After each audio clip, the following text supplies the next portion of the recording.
Like what's being experienced now in Gaza, that's something that Muslims have been experiencing for 300 years. So this is the context, I think, that white identitarians can have like more compassion or more understanding of like the macro factors while still being opposed like to the like immigrant crime, for example, like still being opposed to that and still like having that perspective, but also understanding like the wider context.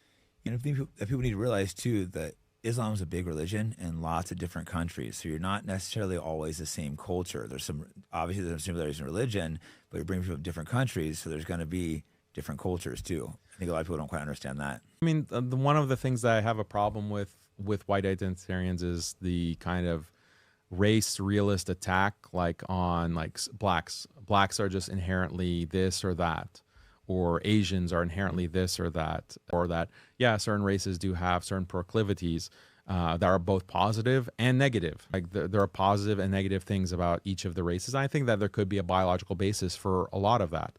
But I think a problem is being like supremacist or saying like certain things are like essential. That's true.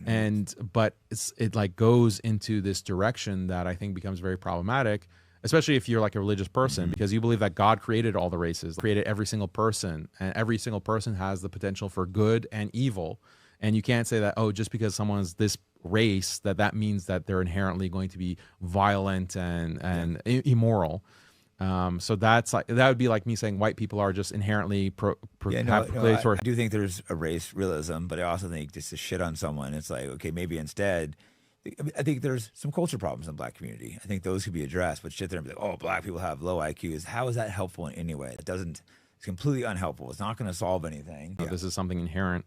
But if you look at blacks in Africa, for example, like if you look, especially Muslims, certain countries are doing well. Yeah, like maybe they're not doing well economically, but look at their families. Like look at their marriages. Like look at how they're living their lives in terms of a family context and being traditional, being religious.